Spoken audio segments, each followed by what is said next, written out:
أشهد أن لا إله إلا الله وحده لا شريك له وأشهد أن محمدا عبده ورسوله أما بعد فأعوذ بالله من الشيطان الرجيم بسم الله الرحمن الرحيم الحمد لله رب العالمين الرحمن الرحيم مالك يوم الدين إياك نعبد إياك نعبد وإياك نستعين اهدنا الصراط المستقيم صراط الذين أنعمت عليهم غير المغضوب عليهم ولا الضالين.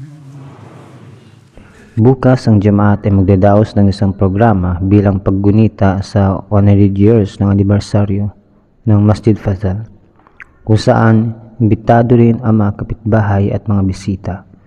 Ang Masjid Fazal ay may mahalagang kasaysayan. Ito ay tinayo sa isang bahay ng Kristiyano at mula dito nagsimula ang tunay na pagtuturo at pagpapalaganap ng Islam na nakabase sa pananampalataya.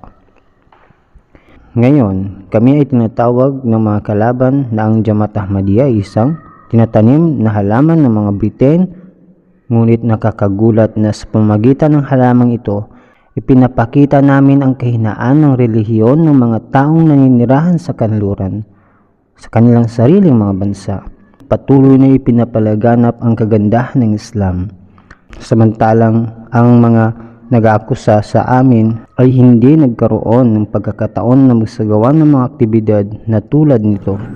Bago itinayo ang Masjid Fazal, mayroong isang masjid sa Woking na itinayo ng isang akademikong nagngangalang Gottlieb Wilhelm Leitner. Si Leitner ay principal ng Oriental College sa Lahore. Pagkatapos niyang magretiro, bumalik siya sa United Kingdom. Bumalik sa kanyang bayan sa Hungary matapos magretiro noong 1889. Nagtayo siya ng isang masjid sa England, isang kakaibang pangyayari na ito rin ang taon na itinatag ang Jamaat Ahmadiyya na sinimulan ni Hazrat Masih Maud alayhi salam 1889. Ang kilalang profesor na ito ay nagtayo rin ng isang institusyon para sa pag-aaral ng silangan upang ang mga Muslim ay makapag-aral ng reliyosong kaalaman at makasamba. Ang masjid na itinayo ay may malaking pondo mula kay Nawab Begum Shah Jahan ng Bhopal at sa kanyang pangalan din ipinangalanan ang masjid. Ngunit namatay ang profesor noong 1899 at ang masjid ay sinara dahil walang nag-aalaga nito. Sa panahon ni Hazrat Khalifatul Masih Awwal radhiyallahu ta'ala anhu, si Khawaja Kamaluddin ay pumunta at muling binuksan ang masjid. Sinulat niya na isang tiwala ang nabuo para sa masjid at siya ay hindi lang na tagapangasiwa, at mula noon nagsimula muli ang pagsamba dito. Nang mabuksan ito kasama ni Khawaja Kamaluddin si Chaudhry Feroz Khan noon, doon sila nagdasal ng mga tahajjud at gumawa ng maraming panalangin. Pagkatapos sa wakas si Chaudhry Fateh Muhammad Sial ay pinadala dito at tumulong kay Khawaja Sahib. Pagkatapos ng pagpanaw ng Khalifatul Masih Awwal radhiyallahu ta'ala anhu, hindi nagbayat si Khawaja Sahib sa ikalawang khalifa, kaya't iniwan siya ni Chaudhry Fateh Muhammad Sial at lumipat sa ibang lugar. Gayunpaman, ito ang masjid na unang misyon ng Jamaat. Ngunit ang unang masjid na itinayo ng Jamaat Ahmadiyya ay ang Masjid Fazal. Bagamat maraming masjid ang itinayo ng mga Muslim sa London at sa kanlurang mundo, ang Masjid Fazal ang may karangalang maging unang masjid sa London. Ngunit ang mga ibang masjid ay hindi nagpapalaganap ng kagandahan ng Islam tulad ng ginagawa ng mga masjid ng Jamaat Ahmadiyya. Ang mensahe ng pagmamahal, kapayapaan at pagkakaisa ay pinalaganap ng Jamaat sa buong mundo mula sa mga masjid na ito. Ito ay isang biyaya mula sa Allah. ang mga masjid ng kanlurang mundo at mga organisasyon ay tinatayo ng mga pondo mula sa mga pamahalaan. Ngunit ang Jamaat Ahmadiyya ay may katangiang hindi tumatanggap ng anumang pondo mula sa mga pamahalaan. Ang lahat ng masjid ng Jamaat ay itinayo mula sa mga donasyon at sakripisyo ng mga miyembro. Dahil sa sakripisyo ng Jamaat, dose-dosenang masjid ang naitayo at iba't ibang kanlurang bansa. Gayunpaman, nais kong talakayin ang kahalagahan ng Masjid Fazal sa kasalukuyan. Ang halaga ng pagdiriwang na ika-100 years ng anibersaryo ay malalaman lamang kung ating tuparin ang layunin ng masjid tulad ng karapatang gampanan ang pagsamba, baguhin ang ating mga sarili, at palakasin ang ating relasyon sa Allah. Kailangan din nating tuparin ang mga karapatan ng ating mga henerasyon na magpatuloy sa pagsamba. Kaya't dapat tandaan ng bawat Ahmadi na ang pagsasagawa ng isang seremonya o pagdiriwang ay hindi sapat, ngunit dapat nating tuparin ang karapatan ng masjid, suriin ang kasaysayan nito at pagnilayan ng ating mga sarili. Sinabi ng Hazrat Masih Maud salam tungkol sa pagpapalaganap ng Islam sa kanluran, ang kanyang mga khasyab at mga propesiya tungkol sa paglago ng Islam sa kanluran ay naging batayan ng ating mga aktibidad sa misyonaryo. Sinabi niya na ang pagsikat ng araw mula sa kanluran ay nagpapahiwatig na ang mga bansang kanluranin na matagal nang nasa kadiliman ay lilinangin ng liwanag ng Islam at sila ay makikibahagi sa biyaya nito. Kaya dapat tayong magpatuloy ng maasa na ang Islam ay magpapalaganap pa rin sa kanluran. Gayon din, sinabi niya na nakita niya ang kanyang sarili na nagbabahagi ng Islam sa London gamit ang wika ng mga kanluranin.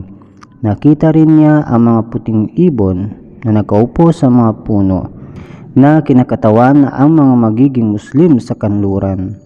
Sinabi niya na bagamat ang Asya ay binigyan ng maraming biyaya, nais din ng Allah na itaas sa mga tao ng kanluran. Binigay niya ang mga huling propeta sa Asya, ngunit ngayon, nais ng Allah na iligtas din ang kanlurang mundo. Ito ang mga salita ng Hazrat Masih Maud salam na nagpapahayag ng kanyang hangarin at panalangin. At ito rin ang dahilan kung bakit patuloy na nagpapalaganap ng tunay na mensahe ng Islam ng Jamaat sa buong kanluran.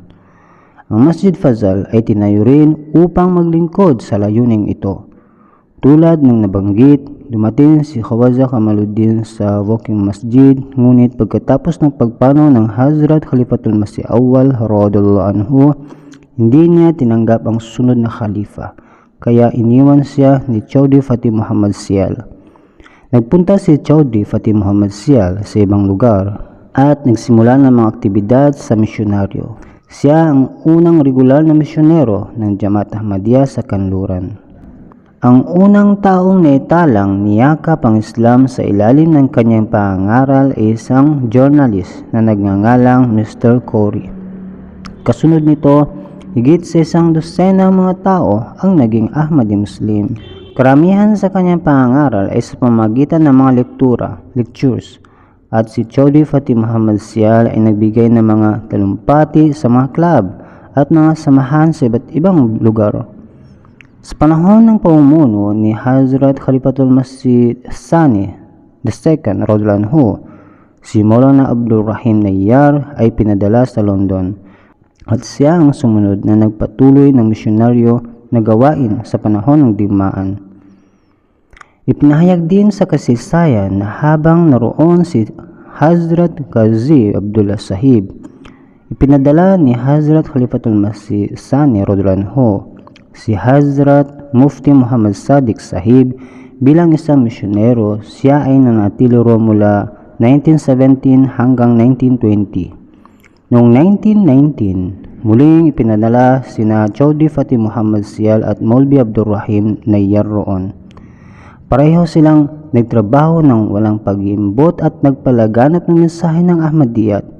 Noong 1920, si Chaudhry Fatih Muhammad Sial ay inutusan ng Huzur na bumili ng lupa sa England kung saan itatayo ang isang masjid at isang mission house para sa pagsisimula ng gawaing ito. Isang lupa ang binili sa halagang 2,200 pounds sa lugar na Putney, ayon sa utos ni Hazrat Khalifatul Masih Sani radhiyallahu anhu. Nang ito'y pinaabot sa kanya, nasa Dalhousie siya. Isang malaking seremonya ang ginawa roon at pinangalanan niya ang masjid bilang Masjid Fazal. Kasunod nito, isang kampanya para sa donasyon ay nilunsad upang mangalap ng pondo para sa pagtatayo ng masjid. Ang lupang ito na binili ni Chaudhry Fateh Muhammad Sial Sahib mula sa isang Hudyo ay isang hektarang laki sa panahong iyon. May isang bahay doon, ngunit ang bagong gusali ay itatayo kalaunan. Ang kasaysayan ay nagpatuloy sa paglalahad kung paano umunlad ang pagtatayo ng masjid. Noong 1924, habang ginaganap ang Wembley Exhibition, naisip ng ilang mga organizer na kasabay ng pangdaigdigang eksibisyon, maglagay din ng eksibisyon tungkol sa mga relihiyon sa mundo. Bukod sa Kristyanismo na kilala ng mga taga-kanluran, nais nilang malaman ang iba pang mga relihiyon at mag-anyaya ng mga kinatawan ng iba't ibang relihiyon upang magbigay ng mga talumpati. Inanyayahan si Maulvi Abdul Rahim Nayyar Sahib na isang misyonero roon upang magbigay ng talumpati mula sa Jamaat Ahmadiyya. Ipinaalam ni Maulana Nayyar Sahib sa Qadian ang bagay na ito. Tinanggap ito at pinagbigay alam na magpapadala sila ng isang kinatawan upang ipahayag ang mga katangian ng Islam. Kasabay nito, si Hazrat Khalifatul Masih Sani radhiyallahu anhu ay nagsimulang magsulat ng isang malawak na artikulo na naglalaman ng mga kagandahan ng Islam at mga tunay na turo nito. Ang artikulong ito ay naging isang makapal na aklat at nakalaunan ay naipublish bilang Ahmadiyyat or the True Islam. Nang maglaon, isang konsultasyon ang ipinatawag at iminungkahi ni na Hazrat Mirza Bashir Ahmad Sahib at Hazrat Abdullah Alam Sahib Dard na sa halip na magpadala ng kinatawan, si Hazrat Khalifatul Masih Sani radhiyallahu anhu mismo ang pumunta sa England. Sinamahan siya ng ilang mga kasama. Napagpasyahan na si Hazrat Khalifatul Masih Sani radhiyallahu anhu ay pumunta mismo sa England, daraan sa Damascus at Egypt at kalaunan ay makarating sa Europe. Kasama sa kanya mga kasamahan sina Chaudhry Zafrullah Khan Sahib at Hazrat Mirza Sharif Ahmad Sahib. Ginastos din ni Hazrat Khalifatul Masih Sani radhiyallahu anhu ang sarili niyang pera para sa biyahe. Dumaan siya sa Damascus, Egypt, Italy, Switzerland at France bago makarating sa England noong August 22, 1924. Isang kawili-wiling pangyayari ang isinulat na bago makarating si Huzur radhiyallahu anhu, isang pangitain ang ipinakita sa kanya na siya ay tumapak sa isang lugar sa England malapit sa dagat, nakatayo sa isang troso at tumingin sa paligid tulad ng isang matagumpay na mandirigma. Isang tinig ang narinig na nagsasabing, William the Conqueror, na tila ang tagumpay sa espiritual na aspeto ng England ay nakatakda sa pagdating ni Hazrat Khalifatul Masih Sani radhiyallahu anhu. Ang kanyang pagdating sa England ay iniulat ng malaki. Pagdating sa Victoria Station, siya at ang kanyang mga kasamaan ay nagtungo sa harap ng malaking St. Paul's Cathedral, ang pinakatanyag na simbahan sa England. Tumigil siya roon at nagdasal para sa tagumpay ng Islam at ang pagtatagumpay ng tauhid ng Allah Ta'ala. Ang isang lugar para sa kanyang tirahan ay kinontrata na bago pa siya dumating. Ang lugar na iyon ay may magandang sukat at malaki. Habang naroon, ang kanyang mga talumpati at mga pribadong pulong ay naging paksa ng maraming interes at naging dahilan din ito ng kasikatan ng Jamaat Ahmadiyya.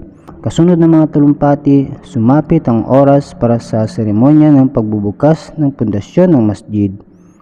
Ang kasaysayan ay nagsabi na kahit na nagsimula na ang mga misyon sa England, Ang idea ng pagtatayo ng isang permanenteng masjid ay nabuo sa isipan ni Hazrat Khalifatul Masih Sani radhiyallahu anhu. Ang paulit-ulit na paglipat mula sa isang lugar patungo sa isa pa ay nakaapekto sa epekto ng mga misyon. Kailangan ng permanenteng sentro para sa Ahmadiyya Jamaat. Ngunit tila napakahirap na gawain at walang praktikal na solusyon hanggang 1919. Kailangan ng sapat na pera at dapat makakita ng lupa sa isang respetadong lugar sa London kung saan walang mga legal na hadlang.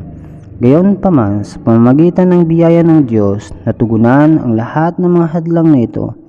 Ang unang mahalagang isyu ay ang pagkakaroon ng pera.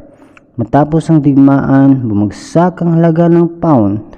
Sinamantala ni Hazrat Khalifatul Masih Sani radhiyallahu anhu ang pagkakataong ito at nag-utos na ipadala ang pondo sa England.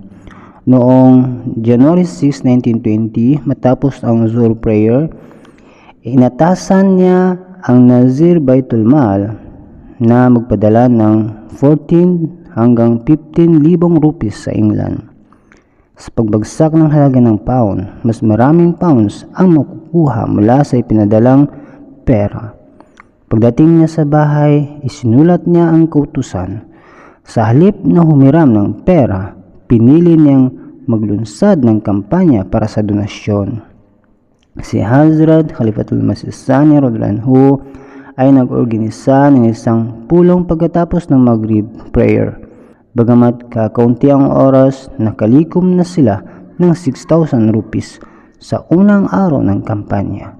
Pagkatapos, sa loob ng ilang araw, ang mga tao sa Qadian ay nakalikom ng 12,000 rupees. Ang kanilang dedikasyon ay pinakita sa kanilang mga donasyon. Sinabi ni Huzur na walang ibang paliwanag kundi ang espesyal na tulong ng Diyos na nagpatuloy sa tagumpay ng kampanya. Isang batang lalaki mula sa isang mahirap na pamilya ay nagtipid at nag-alkansya ng 13.5 rupees at ibinigay ito bilang donasyon. Sinabi ni Huzur radhiyallahu anhu na hindi natin malalaman kung gaano katagal niyang pinag-ipunan ng perang ito. Ngunit isinakripisyo niya ito para sa Diyos. Nagpatuloy ang kampanya sa iba't ibang lugar at sa wakas, ang target na 30,000 rupees ay naabot.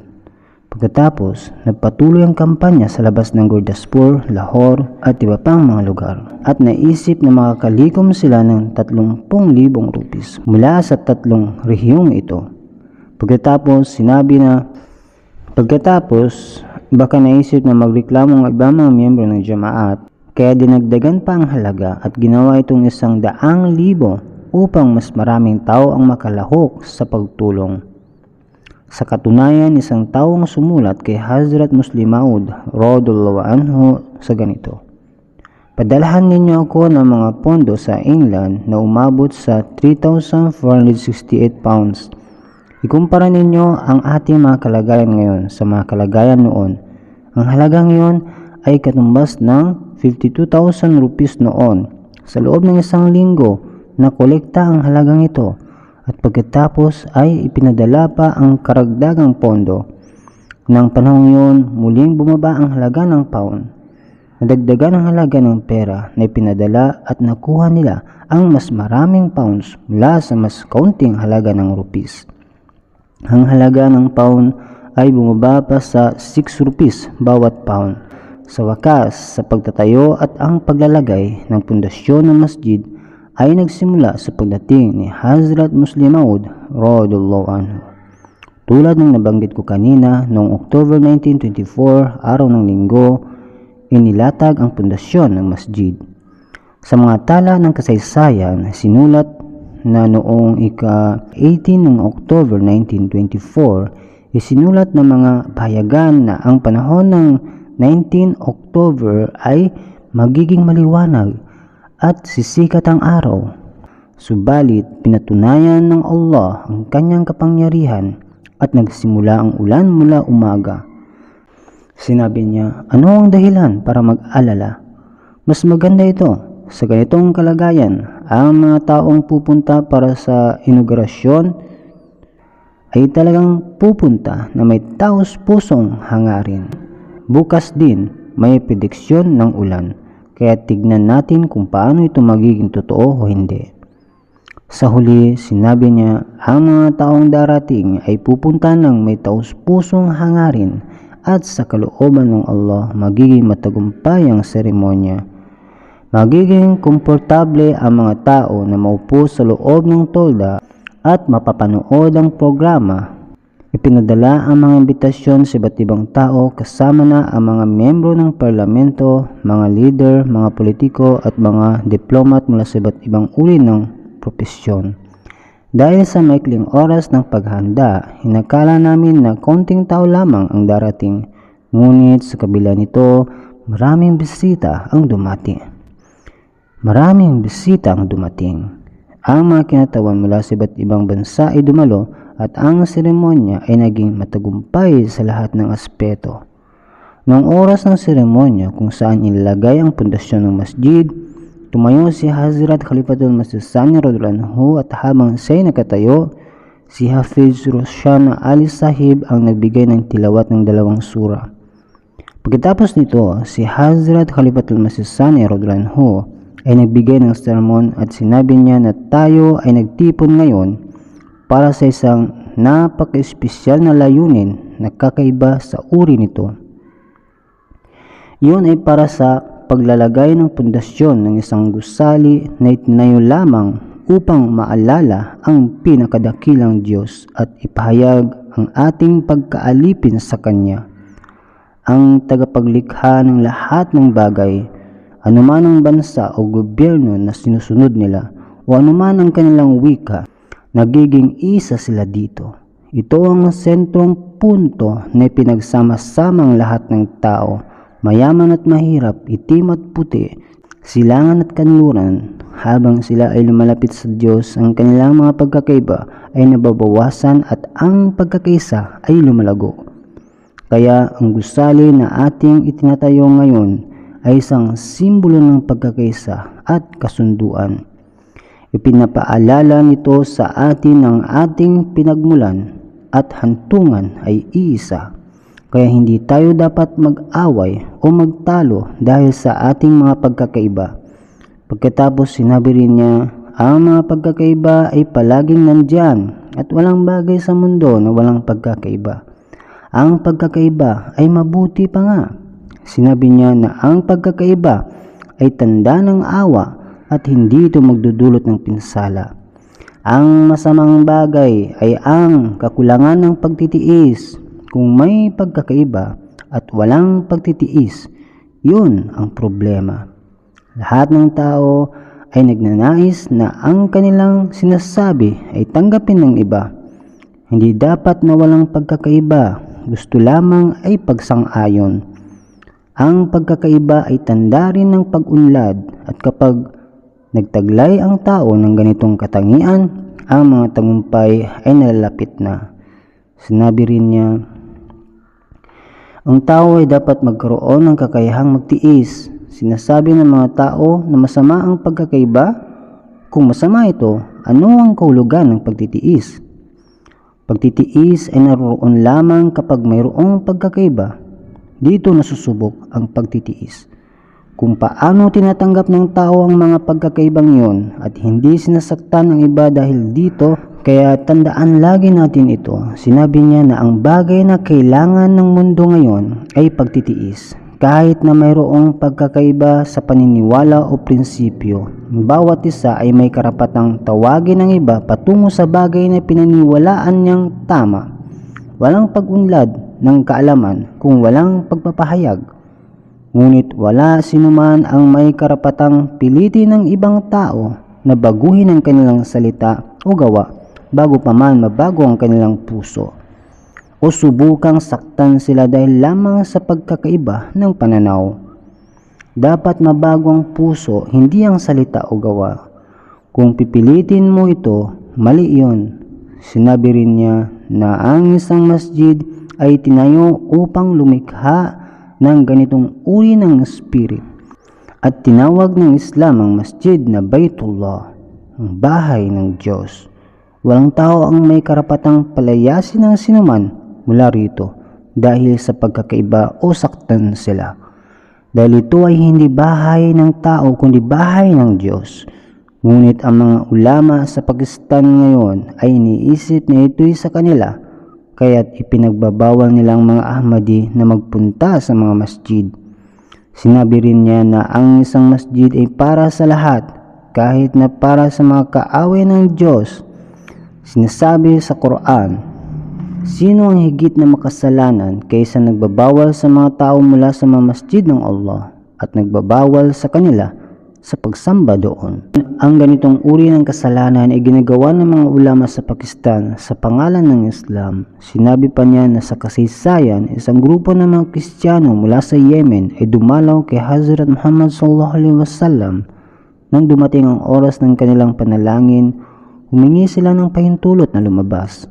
Sinabi ni Hazrat Muhammad sallallahu alaihi wasallam, walang pangailangan lumabas, maaari silang magdasal sa loob ng masjid.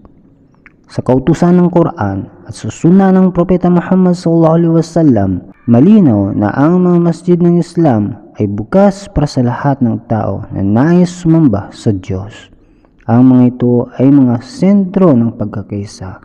At sinabi rin niya na ang spirit na ito ang dahilan kung bakit itinayo ng Jamaat Ahmadiyya ang masjid na ito. Ngayon, habang ilalagay ko ang pundasyon ng masjid na ito, nais kong ipahayag ng isang masjid ay itinatayo lamang para sa pagsamba sa Diyos upang may taguyod ang pagmamahal sa Diyos sa mundo, at hindi natin hahadlangan ang sinuman na nais sumamba sa Diyos basta't sinusunod nila ang mga patakaran ng lugar na ito at hindi nila ginugulo ang mga iba. Ang ganitong uri ng pagkakaisa ang mag-aalis ng mga kaguluhan sa mundo at magdadala ng kapayapaan. Darating ang araw na ang mga tao ay iwanan ang mga digmaan at mamumuhay sa pagmamahal at pagkakaisa. Mauunawaan ng mundo na ang tagapaglikha ng lahat ng tao ay iisa, kaya't dapat silang mamuhay ng may pagmamahal at tulungan ang isa't isa sa pag-unlad. Ang Diyos ay hindi nagnanais na ang kanyang mga nilikha ay mag-away, katulad ng isang ama na ayaw mag-away-away ang kanyang mga anak. Ang mga digmaan ay bunga ng paglayo mula sa Diyos. Kaya't ipinadala ng Diyos si Hazrat Masih Maud a.s. upang pag-isahin ang mga tao at ilapit sila sa Diyos. Ang Jamaat Ahmadiyya ay magsisikap na puksain ang mga digmaang ito sa mga lahi at politika. At ito ay para sa lahat ng bansa, para sa lahat ng mga bansa at iba't ibang relihiyon. Ang mga ito ay magiging kasangkapan sa pagtatag ng kapayapaan. Nakikita natin na ang mga bunga ng ating mga pagsisikap tulad ng pagdating ng mga tao mula sa iba't ibang relihiyon at nasyonalidad sa ating mga pagtitipon, at sinasabi nila na sa platform ng Jamaat Ahmadiyya nagiging isa tayo. At tulad ng nakita natin ngayon, isang siglo pagkatapos, maraming mga tao mula sa iba't ibang bansa at relihiyon ang patuloy na nagkakatipon sa masjid. Tulad ng nakita mo, mayroong isang plakang itinayo ni Hazrat Khalifatul Masih Sani Rodranho na nagsasabing, ako, Mahmud Ahmad Khalifatul Masih Sani, sa araw na ito ng 20 Rabiul Awal 1347 Hijriah, ay naglalagay ng pundasyon ng masjid na ito upang itaguyod ang pangalan ng Diyos sa England. Dalangin ko na tanggapin ng Diyos ang pagsisikap ng mga kalalakihan at kababaihan ng Jamaat Ahmadiyya at gawin ang masjid na ito bilang isang sentro ng kabanalan, katarungan at pagmamahal. Ang Hazrat Muhammad Mustafa sallallahu alaihi wasallam at ang Hazrat Masih Maud a.s.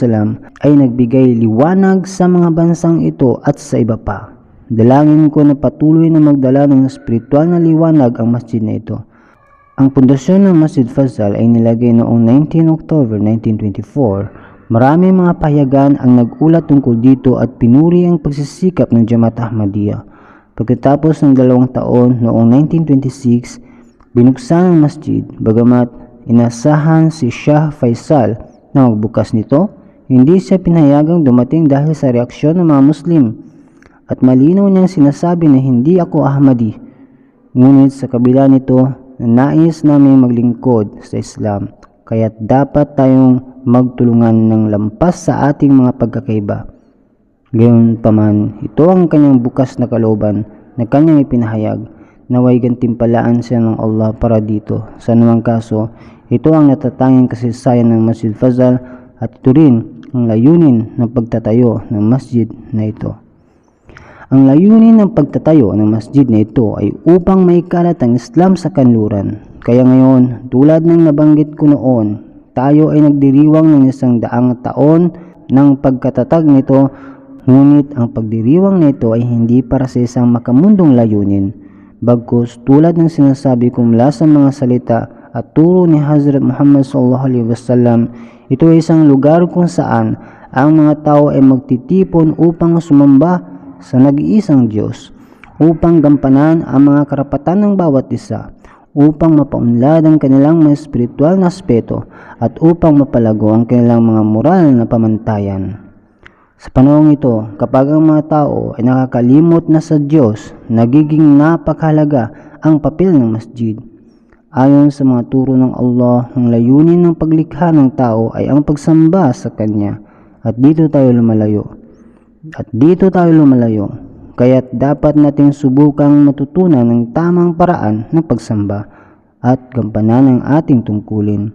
At sa parehong paraan, dapat nating ituro sa mga tao sa paligid natin, pati na sa ating mga henerasyon, na ang tunay na buhay at kaligtasan natin ay nakasalalay sa pagsamba sa Allah at sa pagtupad ng mga karapatan ng kanyang mga nilikha at sa pagsunod sa kanyang mga utos. Kapag nagawa natin ito, mapapatakbo natin ang mundo sa kapayapaan at pagkakasundo at mabubuhay tayo ng matagumpay dito. Kung hindi, makakakita tayo ng walang katapusang kaguluhan at alitan, mga eksenang nasasaksihan natin ngayon. Kaya't bawat Ahmadi ay dapat tandaan ang layunin ito. Sinabi ni Hazrat Muhammad SAW na kung ano ang ninanais mo para sa iyong sarili, dapat mo ring naisin para sa iba. Kaya tungkulin ng bawat Ahmadi na sundin ang spirit ng turo na ito at ipahayag sa mundo ang mensahe ng Islam tungkol sa pagmamahal, kapayapaan at pagkakasundo na siyang tanging garantiya ng kaligtasan ng sangkatauhan. Kung hindi ito gagawin, ang mga sunod na henerasyon ay patuloy na babagsak sa hukay ng pagkawasak dahil sa mga digmaang ito. Walang katiyakan na ang mga susunod na henerasyon ay ipapanganak na may kapansanan at depormidad. Kaya't mahalaga rin ipaalam sa mga tao ang ganitong bagay. Naway pagpalain tayo ng Allah at gabayan na magawa nating gampanan ang mga tungkulin ng masjid na ito. Gayon din ang mga tungkulin ng bawat masjid. Hindi lamang sa masjid na ito, kundi bawat Ahmadi saan man naroroon ay dapat gampanan ng tungkulin ng bawat masjid at gampanan din ang mga tungkulin ng kanilang pagsamba. Dapat natin gampanan ang mga tungkulin ng pagpapalaganap ng mensahe ng Allah at ng Islam. Dapat tayong maging tunay na mga Muslim, tulad ng dahilan kung bakit isinugo ng Allah si Hazrat Muhammad SAW. At sa ating panahon, isinugo rin ang kanyang tapat na lingkod upang muling pasimulan ng panahon ng muling pagkabuhay ng Islam, upang maitatag ang pamamahala ng nag-iisang Diyos sa mundo, at upang itaas ang bandila ni Hazrat Muhammad SAW sa buong mundo. Na bigyan tayo ng Allah ng kakayahan upang magampanan ito. Amin. الحمد لله نحمده ونستعينه ونستغفره ونؤمن به ونتوكل عليه ونعوذ بالله من شرور أنفسنا ومن سيئات أعمالنا من يهده الله فلا مضل له ومن يضلل فلا هادي له